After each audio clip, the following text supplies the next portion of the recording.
o Holy Spirit sa mga sasabihin po namin.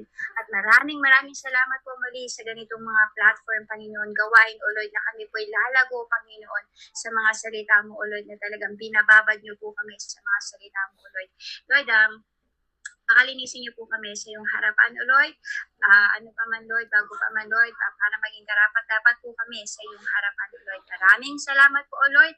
We claim, Panginoon, the victory, Panginoon, sa gawain ito, O Lord. Ano man ang mga signal, O Lord, hayaan niyo po, Lord, na matapos po namin ang gawain ito na may kalinawan, Panginoon, ng aming mga signal, O Lord. Maraming salamat po, O Lord. Ito po yung mga panalangin namin sa pangalan mo, O Jesus. In Jesus' name, ang lahat po ay magsabi ng Amen and Amen. Amen, amen. Thank you, Sister Rose. Salamat. Magandang gabi sa ating pong lahat, mga kapatid sa Panginoon. So, continue po natin ang ating lessons about leading towards our destiny. No? So, ang ating po na pagmiministeryo, no po, ang layunin ng ating pong Panginoon. Tayo ay kanyang gamitin sa kanya pong banal na gawain, no? Sa ating pong full potential na ika nga po, no? At ito ay kailangan pong maging matagumpay, mabunga sapagkat yan ng nais ng Panginoon, no? Yung sa John chapter 15 verse 16 na ako ang pumili sa inyo upang kayo ay mamunga at manatili ang bunga, no? Kaya kailangan po tayo po ay mag-grow, lumago, mag-extend, no? Yung ating ministry ay talaga pong sa tulong ng ating pong Panginoong Jesus ay patuloy po habang hindi pa po siya dumarating. Ang nais ng Panginoon ay God is a God of multiplication. No? Ang gusto ng Panginoon mag-multiply ang kanyang mga anak. Katulad ng nabanggit niya sa Genesis, no, ang sabi sa kila Adan, no, umayo kayo at magpakarami. Na sense hindi lang po magpakarami ng bilang kundi yung magpakarami po, no, ng kaalaman, ng matibay na relasyon at matatag na paniniwala at pananampalataya sa Panginoon. At the same time, siyempre, i-subdue nila ang mundo, no po, o ang mga tao ayon sa pagkatakot at paglilingkod sa ating pong Panginoong Jesus. No, sa atin din po as believers of Christ, no, ngayon sa ating pong henerasyon, tayo po ay pinili ng ating pong Panginoon, tinawag at inirang ng Panginoong Jesus para po tayo ay kanyang gamitin, ipakilala si Kristo at maraming mga taong kumilala sa kanya sa pamamagitan ng ating pong pagdilingkod at pagmiministeryo, paggamit po ng ating pong buhay at kalakasan. Okay? Yan po ang ating pong leading towards our destiny. Ang ating pong destiny ay magamit ng ating pong Panginoon mightily at sa kanyang muling pagbabalik. Tunay nga pong tayo ay kanya pong datnan, no? At haharap tayo sa kanya na sasabihan niyang well done, good and faithful servant. Okay? Number 1 na ating pong na topic ay leadership segregation and then leadership urgency. Okay? And then yun pong pangatlo, ito na po, ay yung leadership adaptability. Leadership adaptability. Yan po ang ating pag-aaralan. Basahin ko po 1 Corinthians chapter 9 verses 19 to 22. Unang Korinto, kabanatang 9, talatang 11 hanggang 22. Verse 19, basahin ko po sa Tagalog. Ang sabi po niya, tuloy-tuloy na po tayo, no? Para makarami po tayo. Sabi niya, malaya ako at di alipin ni numan. Ngunit nagpapaalipin ako sa lahat upang makahikayat ako ng mas marami sa Panginoon. Sa piling ng mga udyo, ako'y nabuhay tulad ng isang udyo upang mahikayat ko sila. Kahit hindi ako saklaw ng kautusan, nagpailalim ako rito alang-alang sa mga nasa ilalim ng kautusan upang mailapit ko sila sa Diyos. Verse 21, sa piling naman ng mga hentil na hindi saklaw ng kautusan, ako'y naging parang hentil upang sila'y mahikayat ko rin. Subalit hindi ito nangangahulugang hindi ko sinusunod ang mga utos ng Diyos sapagkat ako'y nasa ilalim ng kautusan ni Kristo. Verse 22, sa piling ng mahihina, ako'y naging parang mahina rin upang mahikayat ko sila. Ako'y nakibagay sa lahat ng tao upang sa lahat ng paraan ay makapagligtas ako ng kahit ilan man lamang. Diyos ang siya pong magpala sa pagkabasa ng kanya pong salita, basbasan ng Panginoon, at gabayan po tayo ng banal na Espiritu Santo habang inaaral po natin ang kanyang mga salita ngayong gabi. Praise God. Leadership adaptability. Okay? Siguro isa sa sabihin po natin one of the good example na mayroon pong ganitong spirit ng adaptability, no? Yung marunong pong makibagay, no, sa Tagalog, ay si Apostle Paul. Ito ang katunayan na ating pong nabasa in verse 19 to 22. Okay? So, ang adaptability ay hindi po ibig sabihin yan ay magiging compromising ka, no? Kundi ito po ay makikibagay ka sa isang layunin. Mayroon kang layunin, bakit mo ginagawa yon? Si Paul, maliwanag po sa kanya kung ano ang kanyang layunin, no? Ang sabi niya po dito, malaya ako, sabi ng verse 19, di alipin ni Numan, ngunit nagpaalipin ako sa lahat upang, ito yung layunin, no? Upang makahikayat ako ng mas marami sa Panginoon. Okay? Ginamit niya po yung pong spirit of adaptability at ang kanyang purpose ay upang siya'y makahikayat.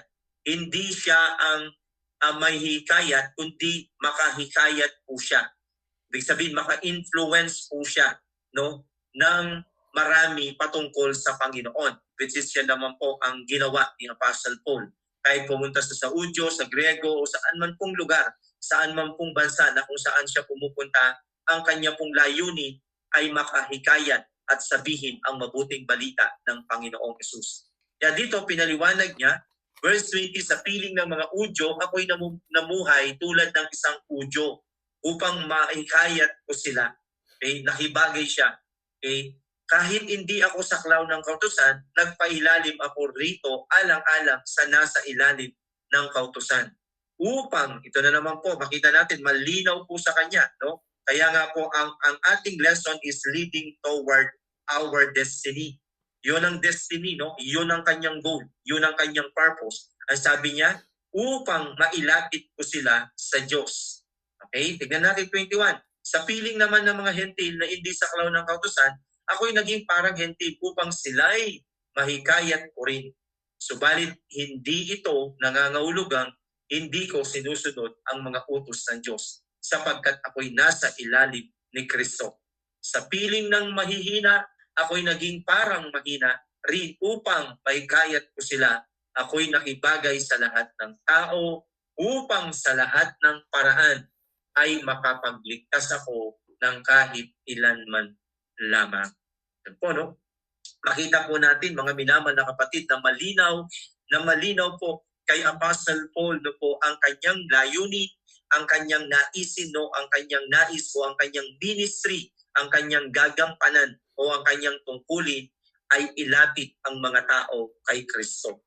Sino man sila, anumang lahi, anumang lipi, anumang kultura, anumang tradisyon, anumang pag-uugali, anuman ang nakasanayan, no po, ito po gagawin ang lahat ni Apostol Pablo para po, no, makikibagay siya, i-adapt niya yung kultura, i-adapt niya yung tradisyon, at ang kanyang layunin ay upang mailapit niya kay Kristo Jesus. Okay? Yan, sabi niya dito, adaptability means the quality of being able to adjust to new condition. Again po hindi ka makikipag-compromise. Mag-a-adjust ka lang. Okay? So titignan po kung saan mo sila makukuha na po hanggang mamaya makikita po natin without compromising them. Hindi ka makikipag-compromise sa kanila. Baka misinterpret nyo o para makuha ko yung mga mahihilig sa alak o yung mga nagiinom. So sasama ako sa kanila, magiinom din ako. Habang nagiinom kami, sinishare ko sila ng Word of God. Okay, so pwede ka pong makisama sa kanila, no po, pero hindi ka sasama doon sa kanilang gagawin, no po. Pwede mo silang kakaibiganin at no po, okay? Pero mga minamahal na kapatid, ang layunin mo is to share Christ sa kanila. Okay? Para nung nasa seminar kami, mayroong isang pastor na nag-share daw sa anong tawag doon, yung mga cabaret, yung gano'n, yung mga patay sindi ilaw, pumasok daw siya doon, no? Ginagawa naman po ng pastor na nag-share sa amin ng seminar, ginagawa namin yun, alam niyo, ginagawa namin yun by group. Sabi niya, huwag kang pupunta doon mag-isa o dalawa kayo kasi maaakay talaga kayo, sabi niya. Ginawa daw niya mag-isa, hindi siya ang nakaakay, siya ang naakay.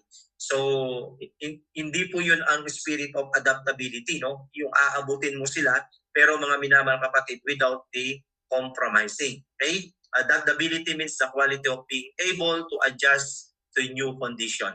Okay? Adaptability is a requirement because change is constant and inevitable.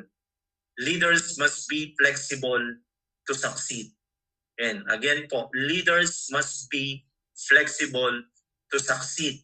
Okay? Sa atin po, no, bilang tayo po ng mga Christians o bilang isang mga tao o leaders nagmi-ministry, meron tayong na-encounter sa church po natin. Meron tayong mga iba't ibang klaseng mga pag-uugali, no? At minsan meron tayong ma-encounter na bagong Christians, like for instance yung mga siya sa kids ministry, wala pa itong wala pa itong kids leader natin, o wala. Okay, sige.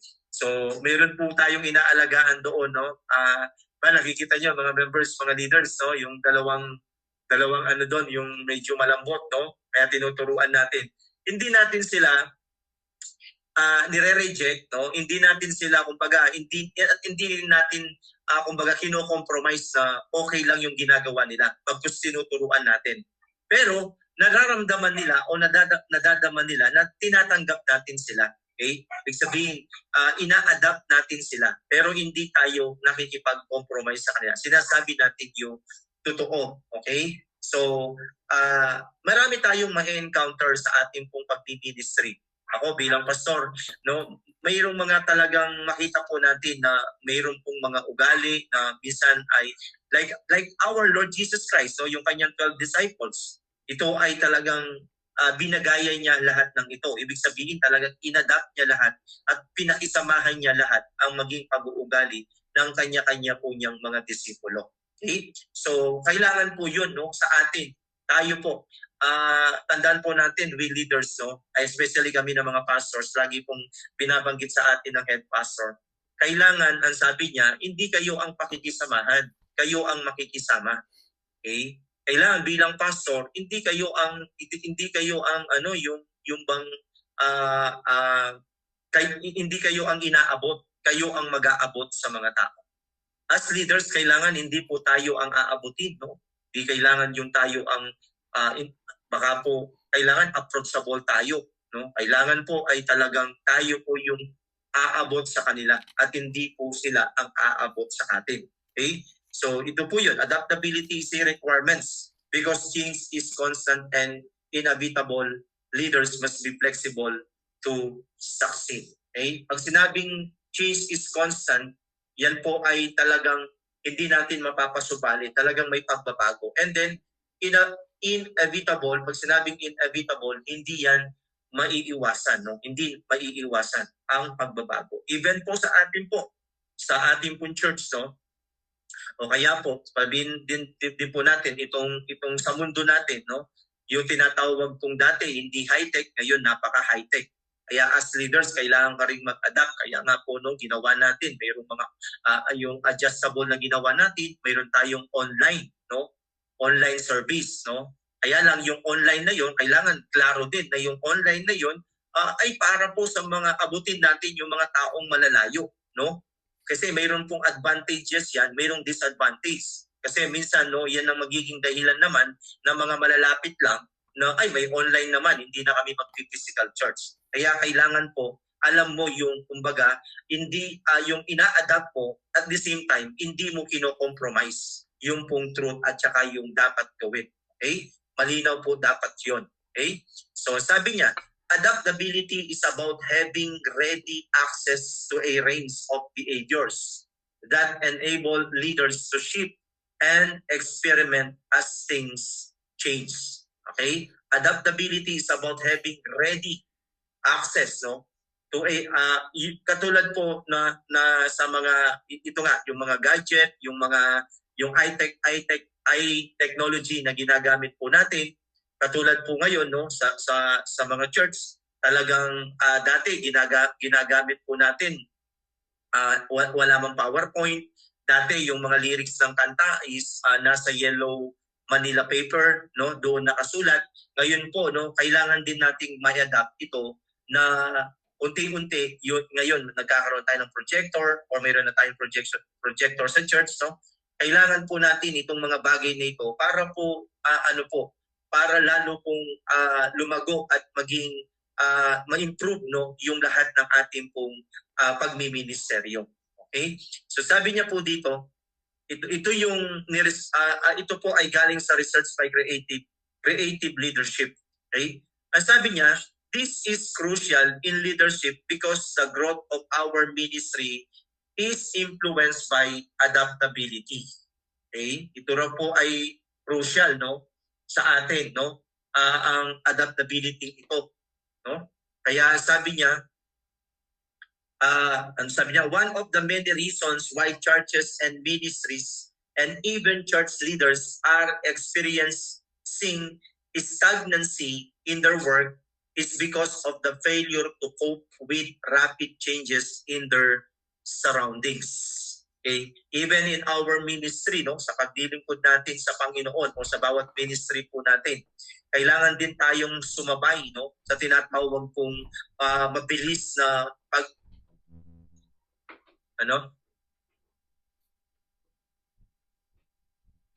Okay. Okay. So yung mabilis na sabihin po nating pagpapalit. Maging sa atin po, like for instance, no, sa ating pong ministry, kids ministry, worship team ministry, online Bible study leader ka, no, kailangan pag-aralan po nating mabuti kung paano po talaga no tayo ay kaya minsan, 'di ba, mayroon tayong adjustment na ginagawa. Mayroon tayong mga talagang tinitignan natin kung paano pa po natin ang ating pong ministeryo ay lalo pong maging effective at patuloy na mag-grow no sapagkat yun po ang layunin ng ating pong Panginoon. Kasi iwasan po natin yung tinatawag na experiencing stagnancy. Pag sinabing stagnancy, yung pong hindi gumagalaw, no? Naka-stuck ka doon. Okay? At ito po ay maaring ito po ay aantong sa tinatawag na declining or pagbagsak ng ating pong ginagawa o pagmi-ministry sa Panginoon. Okay, tandaan po natin kapatid, no, ang ating pong pinaka-goal dito ay upang marami po tayong maikayat sa ating pong Panginoon, maging sa ating pong paglilingkod sa Kanya. Even po no, sa atin po, sa bawat ministry po natin, like yung mga kabataan po natin, na talagang kailangan po na sila po ay masanay po natin, makita po, matrain sila na talagang no po, andun po yung kanila pong very dedicated no sa paglilingkod at pagkakaloob ng kanilang buhay para sa ating pong Panginoon. Tuloy po natin. As ito yung sinasabi ko, adaptability does not mean compromise. Di ibig sabihin nakikipag-compromise ka. Okay, sabi niya, stay true to your calling and biblical standard, but be ready to change your approach to doing ministry. Okay, katulad ni Paul, no, pinakisamahan niya, pinabagayan niya, pero hindi siya nakipag-compromise. Okay? Andun po yung biblical standard pa rin, but be ready to change your approach to doing ministry. Kaya talagang no po, ang trabaho po ng pagmiministeryo sa ating pong Panginoon ay hindi po yun ganun kadali. Kailangan po ng ating pong talagang commitment, dedicated, no, at talagang ang ating pong anong tawag dito, yung ating pong spirit lead, no, yung paggabay at patnubay ng ating pong Panginoong Jesucristo. Tandaan po natin kapatid, no, tayo po ay magbibigay ng account sa ating pong Panginoon.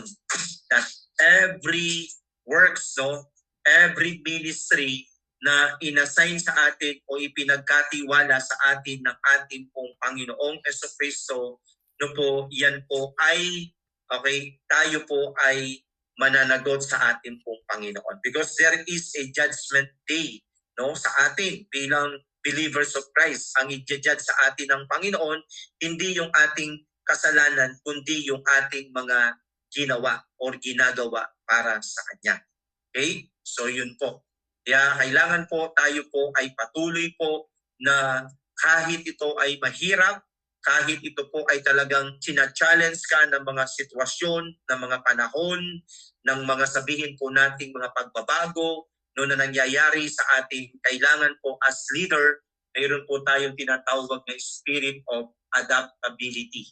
Kaya po na flexible tayo.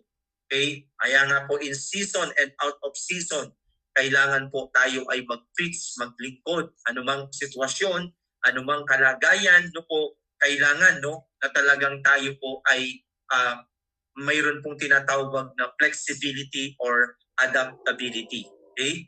Kahit na po katulad niyan, mayroon po sa atin na malalayo tayo, no? Via online, doon tayo nakikipag-coordinate, no? Yan po yung adaptability and flexibility na tinatawag, no? Na talagang kahit na tayo po ay through online, pero sinisikap natin na ang ating pong ministry ay patuloy po natin itong kino-connect at patuloy nating ginagampanan. As believers of Christ, as na tayo po ay tinawag ng ating pong Panginoong Jesucristo. Kasi totoo po yan, there must be change. And sabi nga po, change is inevitable. Hindi natin maiiwasan yan. Mayroong mga adjustment na dapat po natin gawin. No? Like for instance, no, sa atin po, lalo na yung mga malalayo po nating mga kapatiran, no, pero sila po ay committed and dedicated sa ministry na ipinagkatiwala sa kanila ng Panginoon sa local church or sa church na kung saan sila dinala ng ating pong Panginoong Jesucristo, kailangan po andun yung spirit of adaptability and flexibility na tinatawag. Okay, sabi niya, tuloy po natin, pakibasa po yung next ano po natin, nandiyan naman po yung adjust means to change something. Okay. Sige po, sino? Volunteer. Yung adjustments para makita ko kung ano po kayo.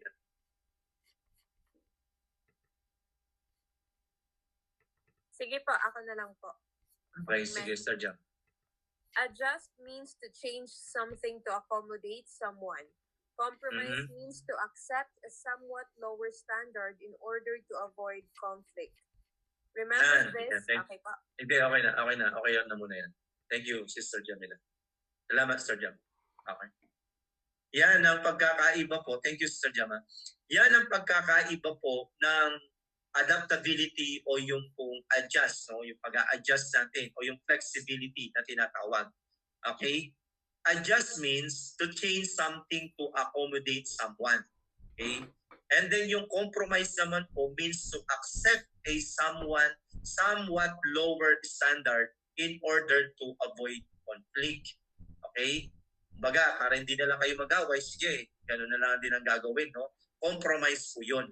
Yung pag-a-adjust po okay, gumagawa ka po ng way o kaya yung pinapalitan mo yung no, yung pamamaraan mo, no, upang ma-accommodate mo yung taong yaon o kaya makuha mo yung kanyang loob, okay, para sa isang tinatawag na layunin na kung saan tayo po ay mailapit natin ito sa ating pong Panginoong Jesucristo. Alam niyo po, so sa mga pag-aaral natin, lalo na po yung mga mega church na tinatawag mo, ganyan po yung kanilang inaaral. Ganyan talaga yung ano po nila. No? Kapag mayroon silang target na tao or kaya gusto pong adalhin sa ating pong Panginoong Jesucristo, no? Kung ano yung ilig ng kanila, halimbawa ilig nila mag-basketball, so makisama sila, makikipag-basketball sila. Ilig nila mamasyal or magkape, so yun, magkakape sila, no? Kaya lang, very costly din kasi minsan sila ang gumagastos, no? Pero nandun na po yung tinatawag na yung accommodation or yung kanila pong pakikisama o pakikibagay sa kanila para makuha po nila yung kanilang loob. Di naman yung compromise, Yung compromise naman, yung kung alam nilang kasalanan yun o yun ang yung kanyang ginagawa, so inaayaan lang doon o sinasamaan doon para po maiwasan yung tinatawag na hindi nila pagkakasundo o yung kanilang conflict. Yan po ang compromise. Yun po ang ating pong hindi ginagawa or nire-reject, no? Okay? So tayo ay mayroon pong adaptability pero hindi tayo nakikipag-compromise. Okay? Ang sabi niya is stay true to your calling and biblical standard. Sabi niya nga po, but be ready to change your approach to doing ministry. Pero nakastay tayo sa ating calling and biblical standard. Okay? Sabi niya dito, sige, pakituloy si Sir Jam. Remember this. Sige po. Remember this, our conviction is not for sale, but our Yes. approach to ministry and organization should be flexible.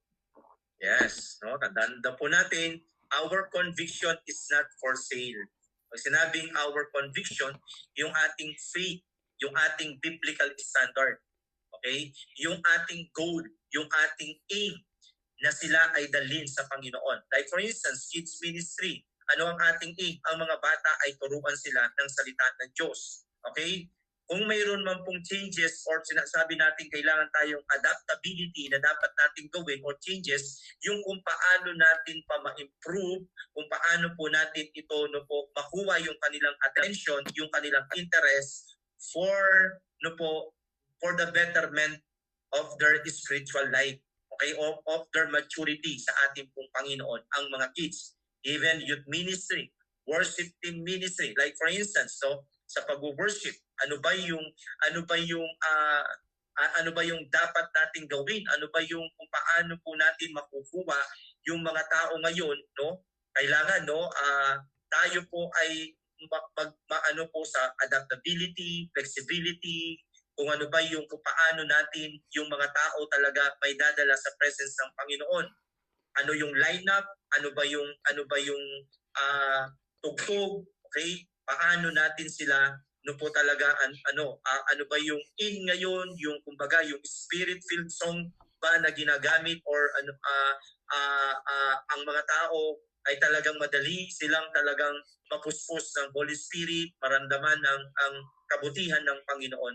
Kailangan mayroon po tayong mayroon tayong tinatawag na flexibility or adaptability na tinatawag bilang leader ng ating pong Panginoong Jesus. Okay?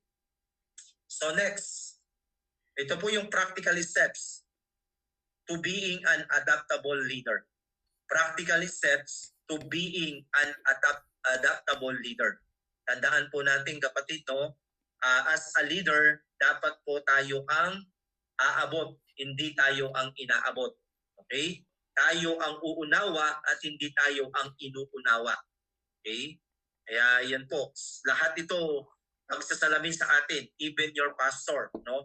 Habang inaaral po natin to, talagang nagpapasaliksik tayo kay Lord at umiingi tayo ng guidance sa Holy Spirit kung ano pa po ang dapat nating ma-improve para po ang ating ministry ay patuloy po na ang ating destiny kasi dito ay patuloy na lumago at marami pa po tayong mga kaluluwang mailapit sa Panginoon. Practical steps to being an adaptable leader. Number 1, pakibasa po. Number 1, volunteer please. Number 1 po. Amen po. Ayan. Okay, Practical Sir Rumi. an adaptable leader. Number 1, do not get too attached to a single plan or strategy. Ministry is so diverse that one strategy is not enough to fit all. There is no such thing as one size fits all in the work of God. Amen. Thank you, Sister Rose. Yan. Ang Bible study leader natin via online. Okay? So, number 1, do not get too attached to a single plan or strategy. Okay? Sabi niya dito, ministry is so diverse that one strategy is not enough to fit all.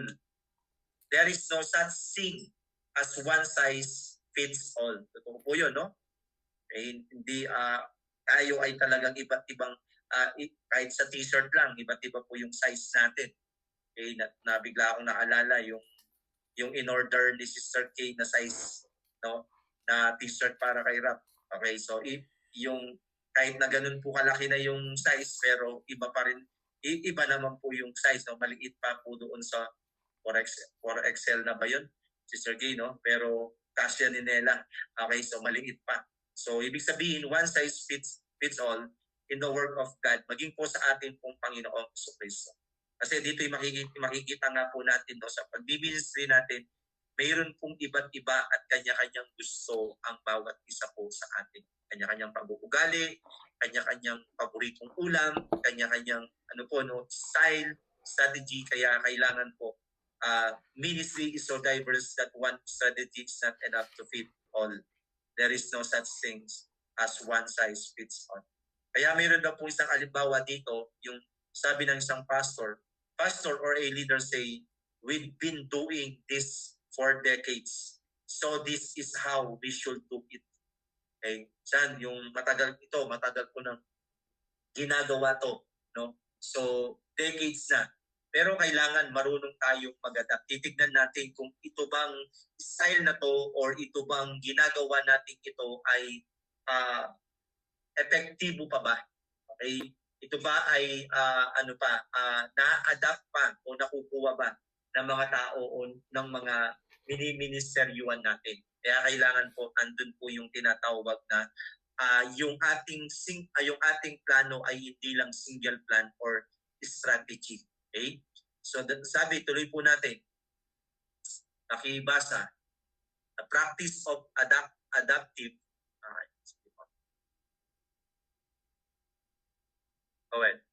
volunteer. Amen. The practice of adaptive leadership means having multiple plans in order to reach your goals. What might work for one area might not work for another. In 1 Corinthians 10, Sige, tuloy lang, Sir Grace. 1 Corinthians chapter 10, verse 33, just as I try to please everyone in everything I do, not seeking my own advantage, but that of many, that they may be saved. Amen. Yes, thank you. So, ang sabi niya, the practice of adaptive leadership means having multiple plans in order to reach your goals. Okay? Hindi lang single plan, no? Hindi lang single strategy, kundi multiple strategy or multiple plans na dapat po nating gawin.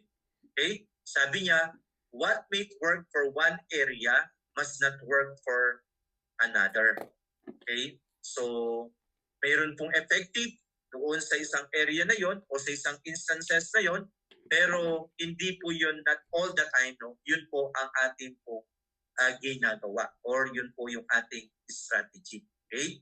So that's why po even in our evangelism, tinitignan po natin kung ano po yung iba't ibang mga strategy na ating ginagawa. Like for instance, ngayon po sa ating pong church anniversary, imbis na sa loob natin gagawin, dilabas natin ito, no?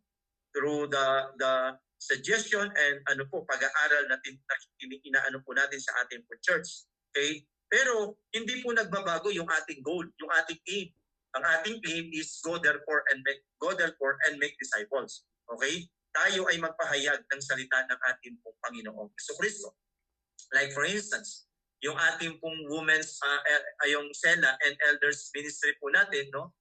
Ngayon, nagba-Bible study sila house to house. Before, andun sila sa church. Okay? Ngayon, house to house sila. So, yung strategy, yung plan, yung pong pamamaraan, nag-iiba. Pero po yung laman o yung ginagawa, andun pa rin. Yung standard, andun pa rin.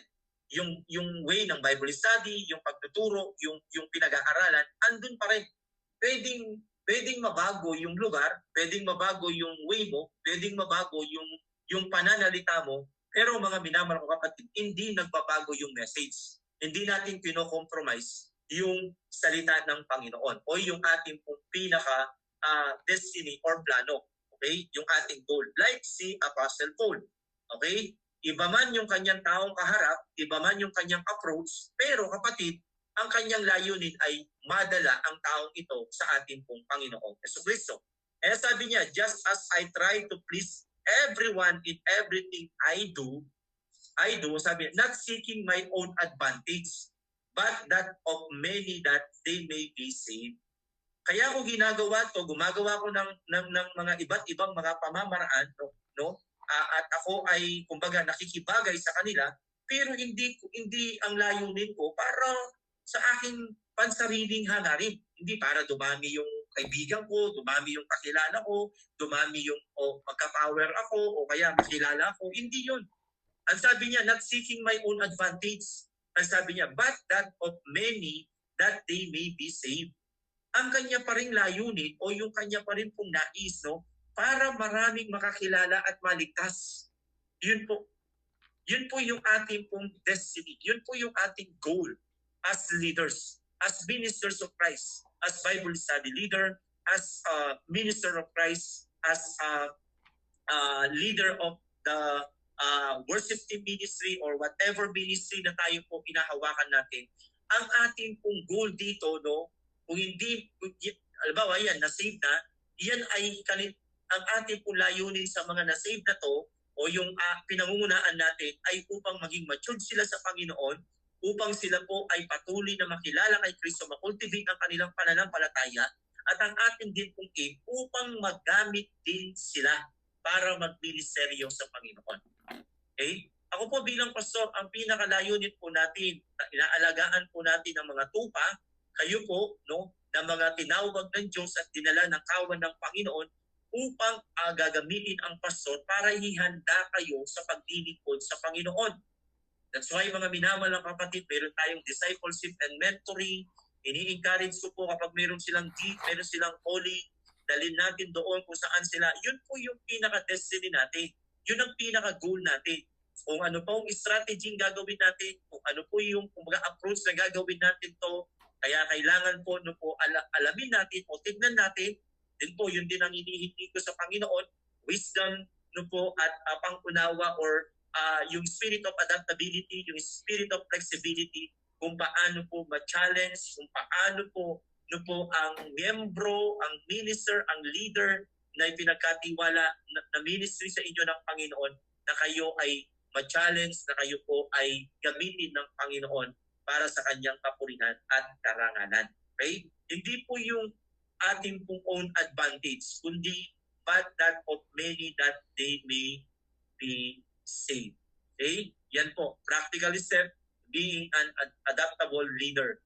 Do not get too attached to a single plan or strategy. Tandaan po natin kapatid, mayroon po tayong Diyos na napakaraming way o pamamaraan para tayo po ay magtagumpay sa ministeryo ipinagkatiwala sa atin ng Panginoon.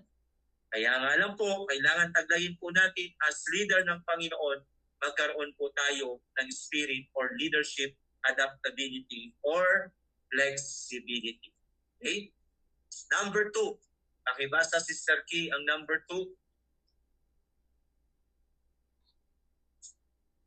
Number 2, see change as an opportunity. Not all changes are bad. As a leader, your mind should be set on this state. Change for the better. Change is not the enemy of the ministry.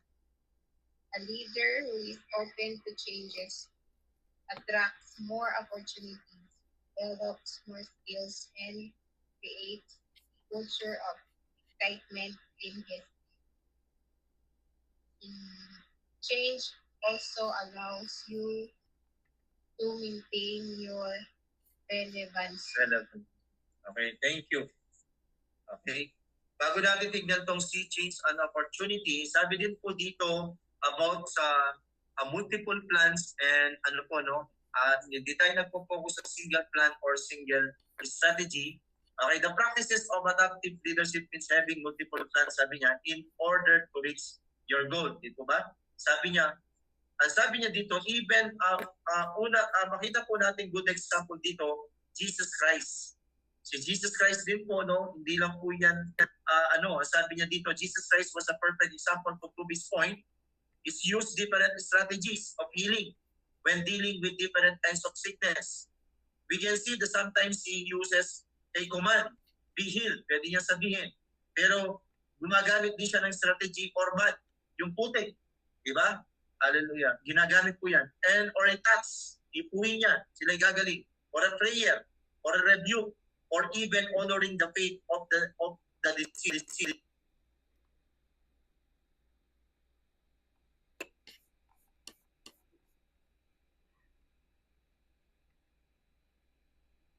Uh-oh. What happened?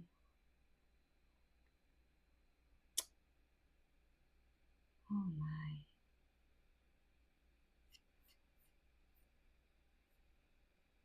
What happened to my... Ate G, biglang nawala yung sound sa laptop ko. Hala. Ano na ito, Ate G? Hindi ko mabuo yung record. Pasensya na po. Hanggang dito na lang po. Ala, nawala po. Nagkaroon ng aning laptop ko po. Sorry po.